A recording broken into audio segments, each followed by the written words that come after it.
The first speaker is Profesor Marta Cohen. She is consultant pathologist and head of Histopatology department in Sheffield Children's Hospital in United Kingdom.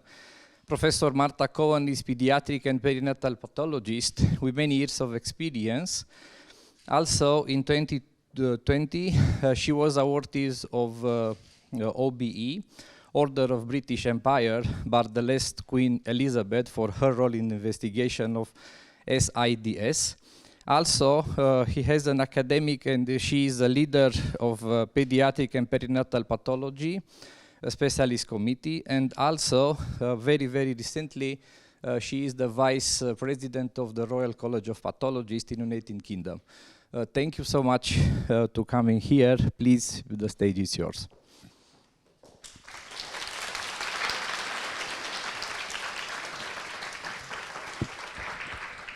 It's my first time in Romania, and I really love it. So I hope I come back again. So I'm going to present there are two papers, one published and the other not published. And it's about the placenta infection by SARS-CoV2 and the physiopathology, and also how the histology and the outcome change between the Alpha and Delta variant and the Omicron variant. So the first is about SARS-CoV2, what happened with COVID in pregnant women, about the placenta, what are we seeing in placental histology, and the fetus. So you can see that SARS-CoV2 is a virus from Coronaviridae family, and these have two subfamilies, an RNA virus, and can be in mammals, or as well in birds, amphibians, etc. But in mammals, humans are mammals. It has two subfamilies and 5 genera, 26 subgenera, and 46 species. And I'm going to concentrate in a beta coronavirus that give origin to the common coronavirus that has been here since 1960 and that caused a cold. SARS-CoV2, that is what caused the pandemics in 2020, and MERS-CoV, that is also produced an epidemic. It didn't get to pandemics likely, but it's from the camels.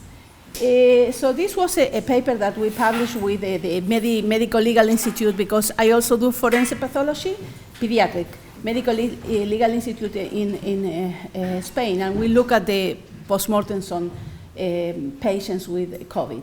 But as I say, it was identified in 1960, and this is what already caused a cold.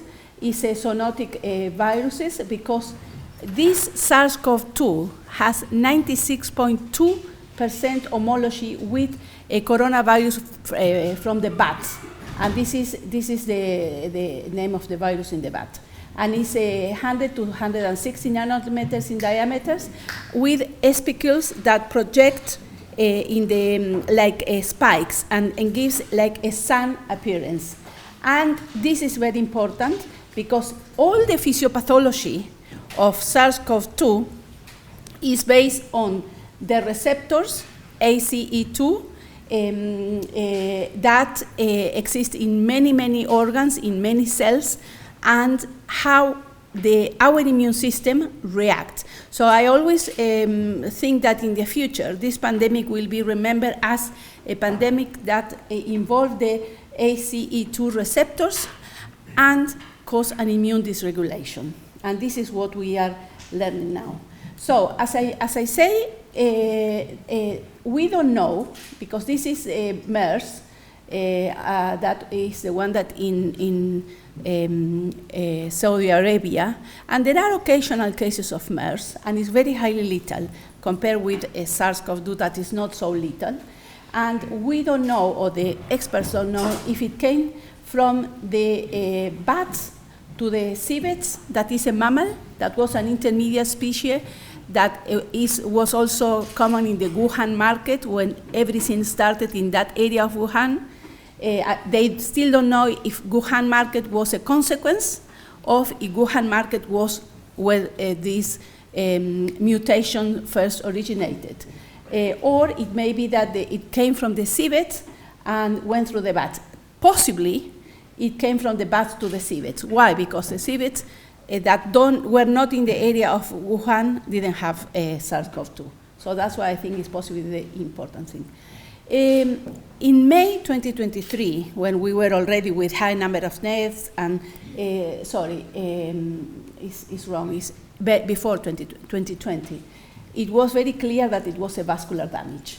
And this is, forgive me, 2020. So the pneumonia that was causing SARS-CoV-2, people going to have this very difficult pneumonia and died of respiratory failure pneumonia was actually caused by the damage of the endothelial cells, and you can see thrombosis, microthrombosis.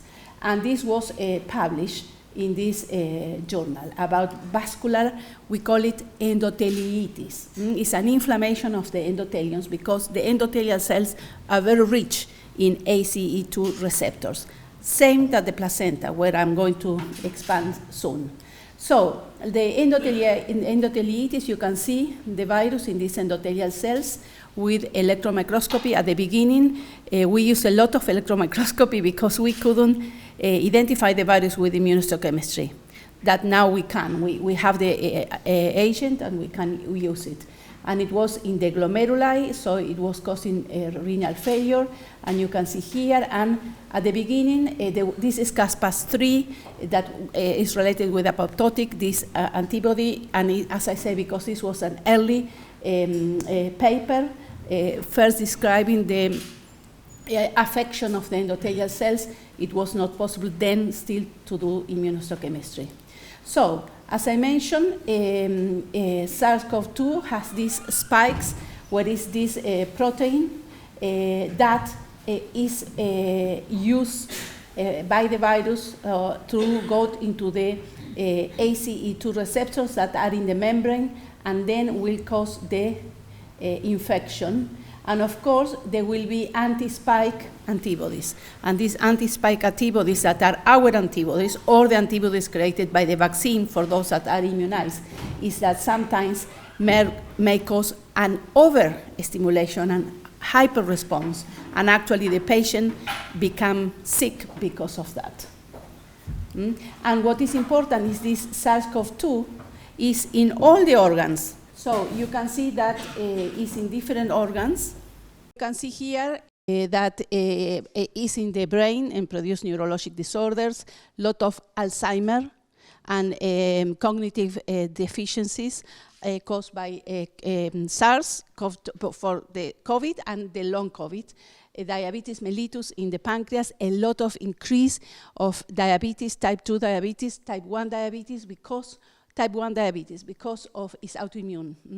Hypertension, kidney disease, thrombosis. It's been an increase in the number of cases of thrombosis, thromboembolism, infarction, after, a long time after the patient had COVID, and sometimes younger patients. So, pregnancy. In 2020, it was said in March at the beginning, remember the pandemic was declared around the 11 of March. There was no vertical transmission, there was no risk, so this was the misconception, no? Or the virus, at that time the serotype was L, was possibly likely not so dangerous for the pregnant woman and the baby. In Wuhan, there has been no case, but they start seeing an incidence of hypertension, preeclampsia, and on the 30th of April, the first pregnant woman that was positive gave birth to a miscarriage, 19 weeks gestation, and the placenta was infected, but not the fetus. In May 2020, the 5th of May, the University of Yale presented the case of a pregnant woman with pregnancy-related hypertension. She had coagulation problems. She developed the disseminated intravascular coagulation, and the fetus was aborted. And this is something that we start seeing in pregnancy. Coagulation disorder, thromboembolism, and this will have an implication on the placenta. Again, the virus was in the placenta, and this time in the umbilical cord, but not in the baby. So, and where was in the placenta? It was in the trophoblast. And it was seen by electron microscopy and by immunohistochemistry. And again, in Yale, in May 2020, they described a very important immunologic component. And this is already what is shaping what happened later with the placentas and the babies. So then, we start seeing this in the news. Coronavirus attacked placenta during pregnancy, shows a study. BBC, is the risk for COVID-19 higher during pregnancy? So these patterns start emerging. Black Asian minority women were 55% of the UK hospitalizations with COVID-19 among women. Then later, 20th of May, so I am showing you from March, April, 12, May, how much, how quickly progressed not only the infection, but also the understanding of the science about what was happening with COVID in pregnant women. So UCOS is the UK Obstetric Surveillance System, and they identify 427 pregnant women with COVID-19 between March and April 2020. The risk factors were maternal age more than 35. A pregnant woman more than 35 is an older mother. BMA, so is Black Asian minority. Obesity, comorbidities, diabetes, hypertension, asthma. The clinical symptoms were no more severe. At this time, and we are still talking about the L variant, there were few deaths. The admission incidence was 4.9 cases per 1,000 pregnant women. The mortality was not very high, 1 in 18,000. 5% of the babies were positive. So that means that vertical transmission by then was demonstrated. And this is 12 of these 427. 6 of these 12 were positive before the 12 hours after birth. That means that it was obviously congenital. But the majority of the babies were not infected, so 95% were not infected, and the babies usually were discharged soon after birth or had a minor complication. Again, 12th of May, they identified antibodies at 2 hours of life in a newborn in Wuhan. In Bergamo, Italy, later in 14th of May, the baby, 2 of 22 newborns whose mother was positive were infected. And then 16 pregnant women in Chicago in June, the placenta show features of preeclampsia and vascular insufficiency. And then they suggested vertical transmission may be possible. Now we know that vertical transmission was possible. Vertical transmission occur, and usually the babies, if they die because of the placenta inflammation and changes that I will show you, but not because there was any dysmorphology in the baby, there was no malformation in the baby didn't develop sepsis. If the baby died, usually was a stillborn or a miscarriage. So, where was, you can see here, electron microscopy. Where was the virus identified? In the trophoblast. So the trophoblast, are the villi, and this is, so whatever the villi is always fetal blood, and fetal component. This is the intervillous space, so this is maternal blood. And obviously, the virus came with the maternal blood and went into the villi, and this is the trophoblast, and this is exactly where the ACE2 receptors were. We now know that there are ACE2 receptors, and this is with electron microscopy, and this is used in immunohistochemistry, and you can see, and this was the paper from the University of Yale in 2020. So this is immunohistochemistry positive for SARS-CoV2. Obviously, we cannot say what sort of virus variant it is. It's generic. And where it is in the trophoblast. So again, for electron microscopy, you can see the virus invading the trophoblast here, and at higher magnification, you can see the virions.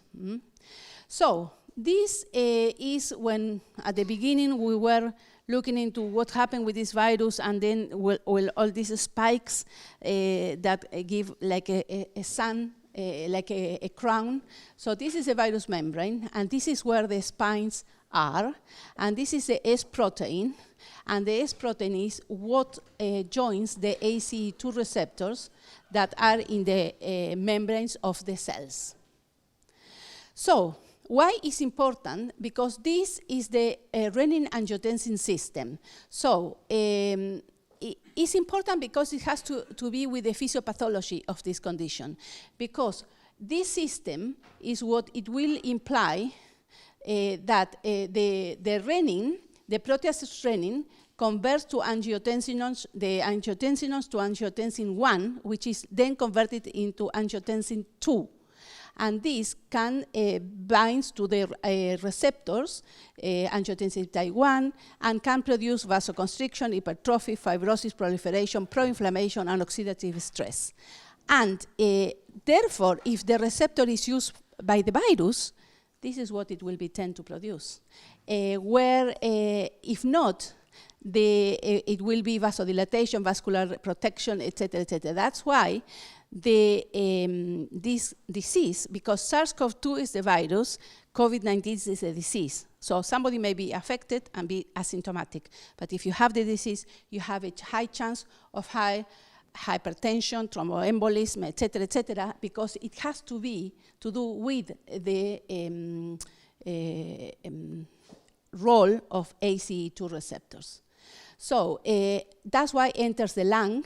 Well, the spike glycoprotein of the virus binds with the ACE2 on the cells and allowing the virus to enter. But at the same time, it will also, the infected cells will stimulate inflammatory cells and will go into the macrophages, and then this can, infected macrophages can also infect other cells in other organs in the body and can produce pro-inflammatory cytokines. So the role, we now know that the genetics of certain population made that you had asymptomatic infection, that you didn't get infected, or you had a very severe.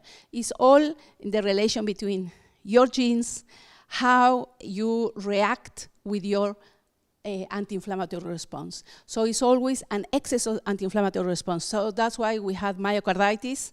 We had increase in rheumatoid symptoms, increase in diabetes, increase in neuroinflammation, etc., because it's all a combination between the two, the virus and the response. And this is what happened, and it may affect, as I say, any organ. So coming back to the placenta, because the placenta is an organ that is a fetomaternal organ. So it has a maternal component and a fetal component. But also, we start seeing that it become affected, infected and sick because of the disease. So it was demonstrated in 28 placentas without SARS-CoV2 infection that actually they have ACE2 expression via immunohistochemistry. So they use immunohistochemistry against ACE2, and they demonstrated that yes, and where it is important, in the trophoblast.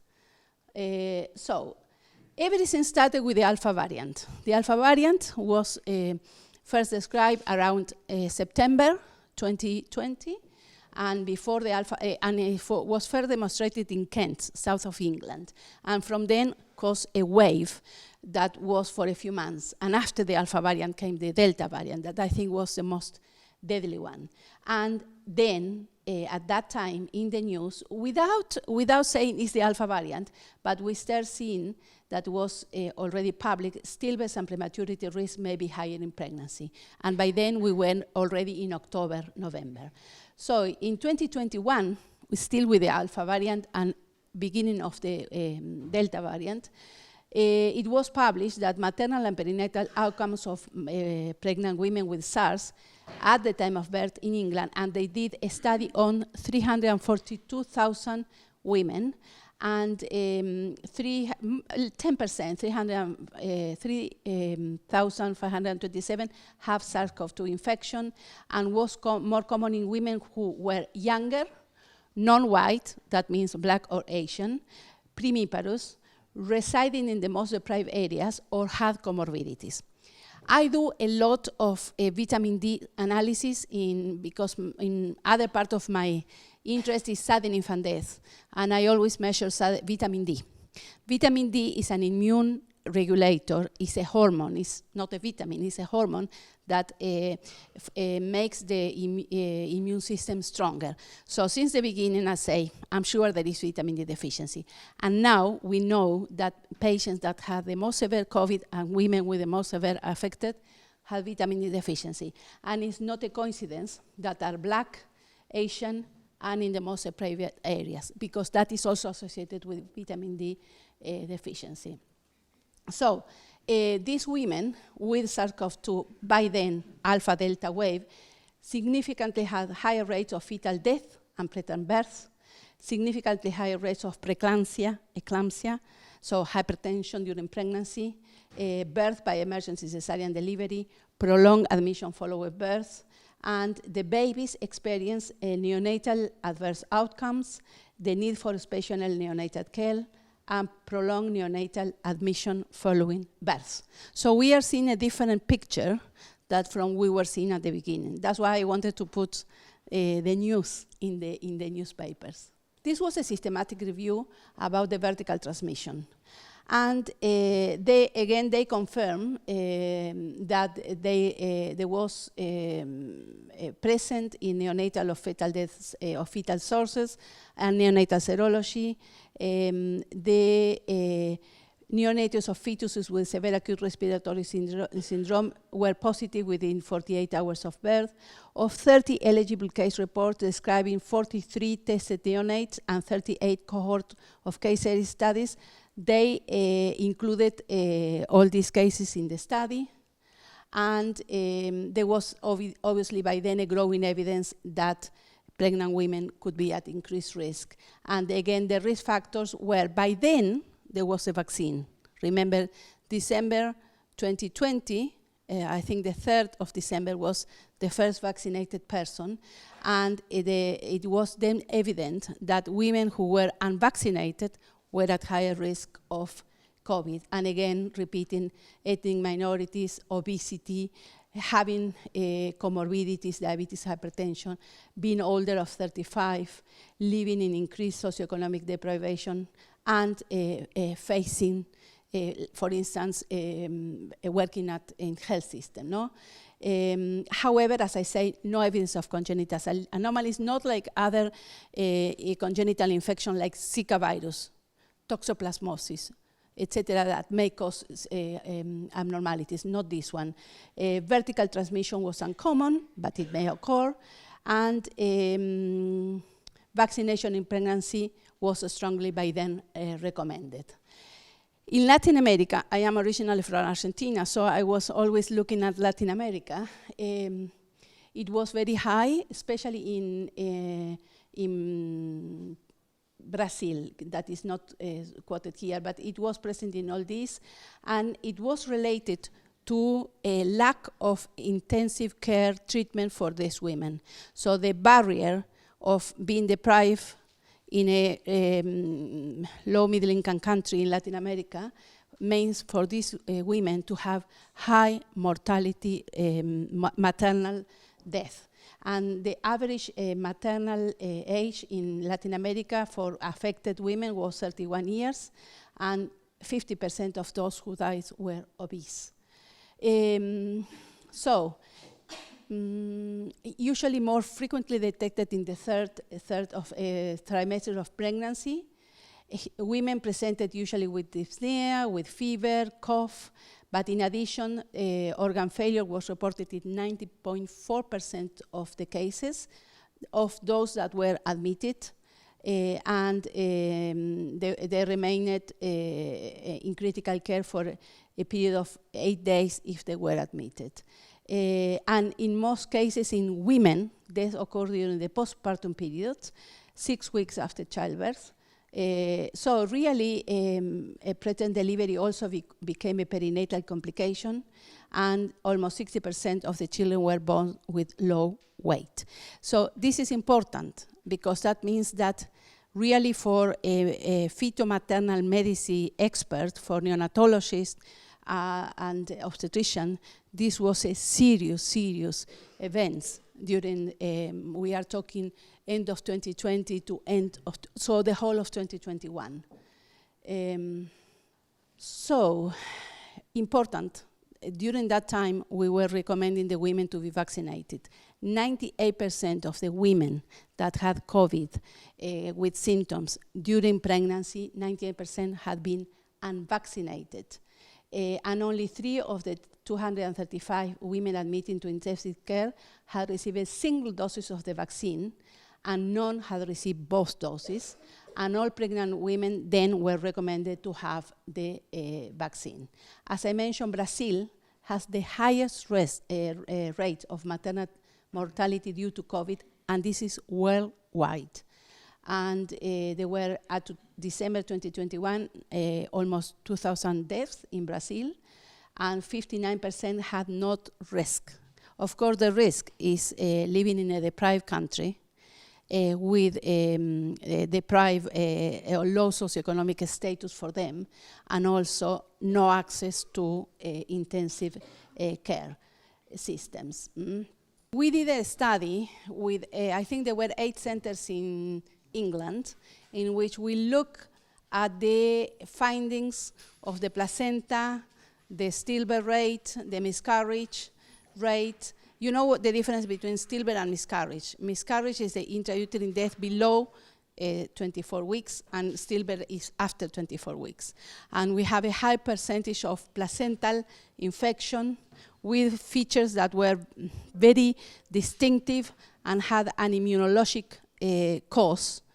So that's why I was giving all this information about the physiopathology, the immune reaction, etc., and the autoimmune conditions that are involved in this. And this was during the alpha and delta wave, and how this was so, it was a calamity, really, because it was a very high percentage. And during Omicron, we did another study that we have not yet published. We presented in the International Stillbirth Alliance meeting that happened in June 2023, and we were thinking that, okay, we are not going to see any findings, any significant findings, because these women are vaccinated. And actually, what we found is that there are no significant findings, but the women were usually not vaccinated. So really, it goes to Omicron being less lethal than the alpha and delta. So we now are not in pandemics, and you know that you may have a cough, you know, a cold, feel unwell, tired, and actually you may test positive. And the recommendation now is you use a mask, but you don't need to isolate. You can, you know, use the mask and cover. And I think that in the future, SARS-CoV2 is going to be like the flu, you know. People, you know, have to be vaccinated if you are more than 60, if you have a condition, or a health worker, and but you don't to isolate. If you feel okay and you have a bit of a cold, you don't have to test. So I think this is how it's going to go. So I'm going to go to our study. So before our study, in January 2021, there were 29 studies that reported the histopathological findings on 322 placentas. And then this is what is important, because many of the cases had increased fibrin deposition, and I will go into that, decidual vasculopathy, chorioamnionitis, intervillositis, deciduitis, etc. So there was a lot of fetal vascular malperfusion, but increased fibrin deposition was a big chunk of what it was found. And in inflammation, intervillositis, and villitis were very common, and this is something that we also found. So, fetal vascular malperfusion, for those that are not pathologists, I mentioned that there is a fetal component and a maternal component in the placenta, So the villi are completely avascular because it has been a thrombosis. And we call that fetal vascular malperfusion. And it's something that is not specific of COVID, actually, but we were seeing that in COVID. The inflammation, again, inflammation in the villi, and most inflammation in the intervillous space. It's called chronic lymphocytic intervillusitis, and chronic deciduitis and chronic villitis. These were all conditions that usually chronic villitis doesn't coexist with the intervillusitis, but we were seeing the two things together. And there were things that were existing and they have a recurrent risk because they have an immune origin in the mother. And what is massive perivillous fibrin deposition? That is the other excess of fibrin that it was very common. It's a rare placental pathology, less than 0.5% of the cases. However, we were seeing a lot of these during COVID, placentitis, extensive fibrous deposition, more than 30% of the volume of the placenta, is associated with growth restriction and stillbirth. In this case, we did see associated with stillbirth, but usually not with growth restriction. Why? Because it was very acute, the development, while the immune condition that existed before, that is very rare, is usually long-standing. And we saw this associated with chronic histiocytic intervillusitis, that again is a very rare condition outside of COVID. So by then, in 2021, we were already, this paper is from May 2021, 6 live births, 5 stillborn, all had a COVID positive. So you can see almost 50% were stillborn, and all had chronic histiocytic intervillusitis and trophoblast necrosis.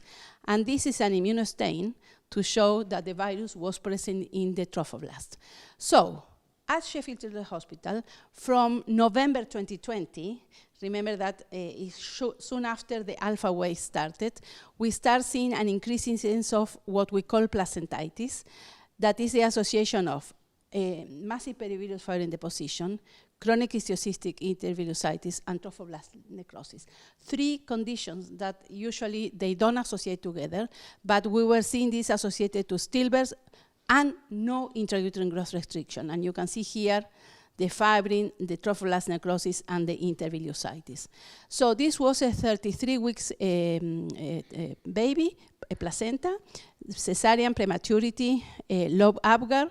The placenta was not small, adequate weight, normal fetal-placental ratio, means the baby didn't have intrauterine growth restriction, and had a marble appearance that involved 25% of the parenchyma.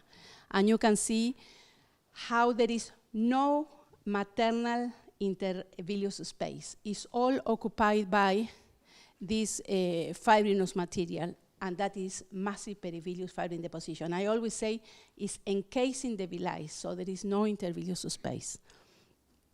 And we did, at the beginning we were doing electron microscopy, then we were doing PCR from the placenta, but then we got the antibody and it was positive with SARS-CoV2. But in this case, we also did, you could see the virus in the trophoblast. It was in the intervillous space and it's all the virus. Another case, 34 weeks, cesarean antepartum hemorrhage. Again, the placenta adequate weight. Again, no intrauterine growth restriction. And the maternal surface was, the cut surface was firm and pale. And another case of chronic massive perivillous fibrin deposition. And you can see here, this is the sludge is the trophoblast necrosis. And was very, very positive. Everything brown is the virus. So this was maternal perivillous fibrin deposition, chronic histiocytic intervillusitis, SARS-CoV2 placentitis. And this is the study that we did and was published in one of the Lancet, in which we were a few centers from England that participated. So this was the collective experience, and we tried to characterize the cohort of the placenta during the alpha and delta waves. We had 59 cases from 8 institutions. Babies were within the placentas 19 to 41 weeks. 61 babies delivered because they were twins. All had massive peribilious fibrin deposition with or without intervillositis, with a positivity of SARS-CoV2 in the placenta, and 81% were third trimester, more than 28 weeks, and 49% had an intrauterine fetal death. And the majority were obese and women with Black Asian ethnic minorities. We don't see this anymore, as I'm saying. I'm sure this is the same here. So we saw vertical transmission because 6 infants, 4 live births and 2 stillbirths tested positive, the babies, by PCR. 5 infants tested negative following delivery, and we don't know the status of the rest. So what was the maternal status? 79% of the women had PCR positive at the time of the labor or in the months before. 3.4% tested negative at the time of delivery and didn't know that they had SARS-CoV2. We made a diagnosis with the placenta, and almost 17% maternal status was not known to the clinicians, or it was unavailable. 12.5% of the women were asymptomatic, and 46, almost 50% reported symptoms like pyrexia, breathlessness or dyspnea, cough, headaches, and 6.3% had severe illness, and they require intensive care admission. And almost a third, we didn't know the symptoms because we were based in the request form. So if there are clinicians, obstetricians, please always provide information to the pathologists because we need that information. So the timing, we could calculate in 22 of the cases. 5 mothers were positive on the day of delivery, 4 tested positive less than a week before delivery, 6 were positive between 7 to 14 days prior to delivery. But remember, if the mother in this case is sick, doesn't mean that she will become negative in a few days, in 5 days, 6 days. At the on 6 days, you're negative. No, the virus, a person that is with the virus replicate, it is always positive while it is in a serious condition. And 7 cases were positive more than 2 weeks prior to delivery, including 1 who tested positive 4 months before delivery, but may have had COVID more than once. So, again, fibrin deposition was usually more than 75% in 32 cases, and was less than 25% in 8 and in the intermediate in 19. And was always, is very marble in appearance, very pale, and you cannot identify the intervillous space. And this is again with intervillositis, that this is lymphocytic and histiocytic inflammation, and outside COVID is an autoimmune cause. So my question now, and set up, I think I discussed this with you, what is going to happen with these women after? Because we know that massive peribilious fibrin deposition and chronic histiocytic intervillositis have a recurrence risk for the next pregnancy. So could it be possible that SARS-CoV2 trigger an autoimmune process that then continue in the next pregnancy because it's already, woke up the immune system? So we don't know. Time will tell. Trophoblast necrosis is this smudging of the nuclei and the karyorectic debris. And of course, electron microscopy, we don't do anymore, but we did. So the proposed mechanism of placenta infection relies on the presence of ACE2 receptors on the syncytial trophoblast, and with viral endocytosis supported by a host of the transmembrane serine protease. And infections then trigger both a direct and indirect immunological response with the release of inflammatory cytokines, as we saw. It happened in other organs, why not in the placenta? And why massive peribilious fibrin deposition? It may be possible that the synergistic effect of the immunologic dysregulation induced by the virus and an underlying or acquired thrombophilia in the mother. So I think this is related with the thrombophilia, because we know that SARS-CoV2 induced thromboembolia, and thrombophilias in these patients. Or either the fetus triggers the trophoblast necrosis. We don't know.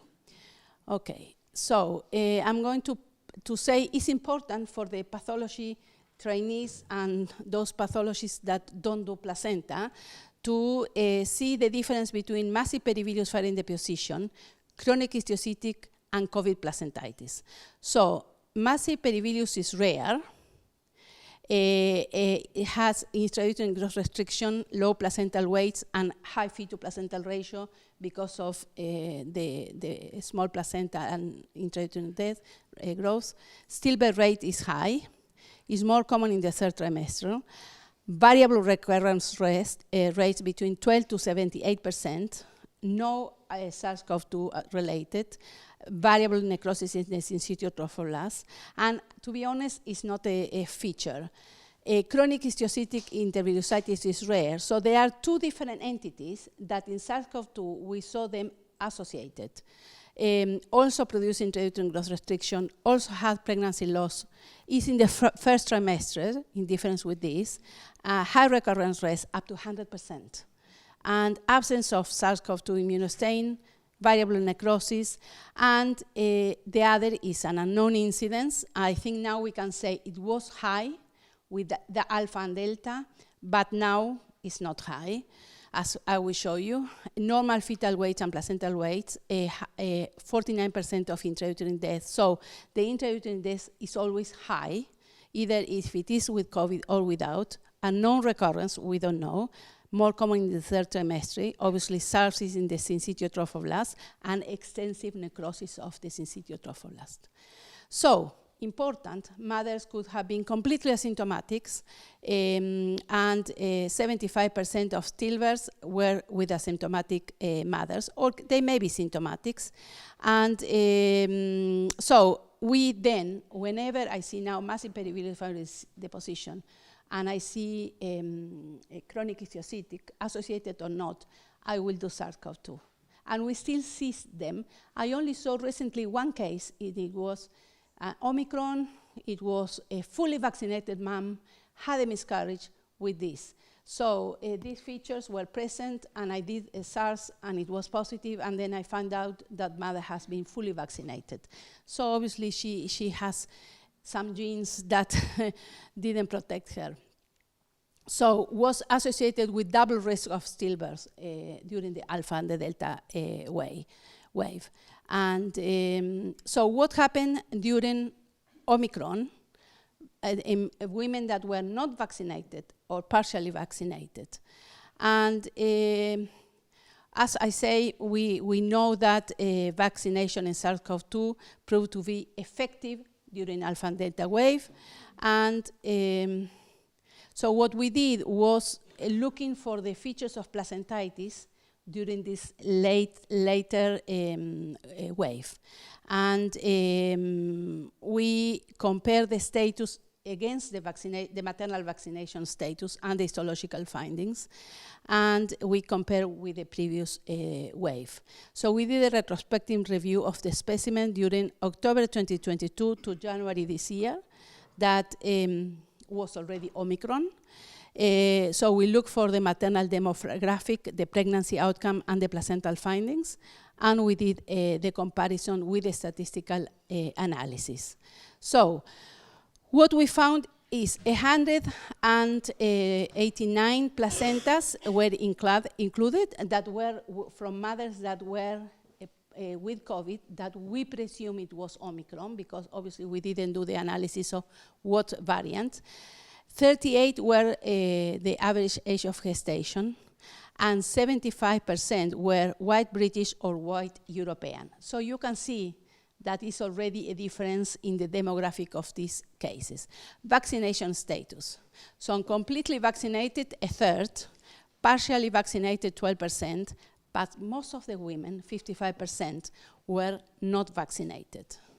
And this is what we found. We didn't find three things: a massive peribilious fibrin, chronic histiocytic intervillositis, and trophoblast necrosis. We find all of this. So histological chorioamnionitis, distal villus maldevelopment, bilitis, etc. I'm not going to read this, but it's important that most of the cases had chorioamnionitis, that is an infection in the amniotic fluid and the membranes, distal villus maldevelopment, that is something that we do see associated with gestational diabetes, and that was very common, and bilitis of unknown etiology. So this is what we see. So it's completely different. We didn't see the placentitis, and this is the intervillositis, massive perivillium deposition. It was only between the two of them, maybe 7%. So completely different. So this is delayed villus maturation, as in gestational diabetes. We do see a lot of fetal-maternal hemorrhage, that is intervillus thrombosis, chronic deciduitis, that is also autoimmune, and villitis of unknown etiology, that is also autoimmune. We did see, but it was always low grade. It was not associated to stillbirth. It was not associated to miscarriage. We did see fetal vascular malperfusion related to thrombosis, thromboembolism in the chorionic vessels or in the umbilical cord. And you can see these villi that are completely avascular compared with the others that are normal. We did see a few cases of perivilous fibrin deposition, chronic histiocytic intervillositis. So, but the reality is that there was no statistical significant difference in the placental weight, in the gestational age at delivery, proportion of preterm birth, ethnicity, or fetal-placental weight ratio between the groups of vaccinated, partially vaccinated, and unvaccinated. And there was also no difference in the statistical findings. And another large national study that was in England showed a significant reduction in the hospitalization risk of the pregnant women during the Omicron dominant period compared with the previous, the Delta, that I think it was the most lethal, or most serious, the Delta. Stock in 2022 conducted a population-based study in Scotland, showing also that during the Omicron dominant period, pregnant women were less likely to have a preterm birth or maternal critical care admission. So our findings, I really was expecting to say vaccination is a must because it is protective. Reality, no difference. And this was also seen after adjustment for maternal age, deprivation, ethnicity, etc. So these clinical findings from England and Scotland are parallel to our findings. So obviously our limitations, single center study, Sheffield, and the SARS-CoV2 variants were qualified based on the population prevalence of Omicron, but we didn't do an analysis of every cases, and these are the references. Thank you.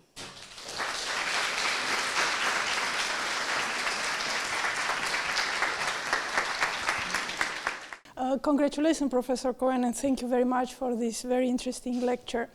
I'm a neurologist, and in April 2020, the former president of the Romanian Society of Neurology, that in fact he died of COVID in September, unfortunately, asked me to make a presentation regarding coronaviruses and the central nervous system. And in fact, I found articles that since 1981 was one of the oldest mentioned that maybe coronaviruses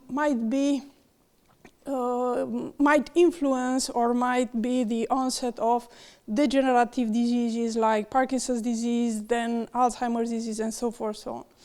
But in fact, I find a very different presentation and a different clinical aspects and imaging aspects from what we know today. There are COVID complications of the central nervous system and what I found in literature previously regarding coronaviruses in general. And this is what I wanted to ask you regarding placenta and this placentitis that you presented, and you are well known for your involvement in this research.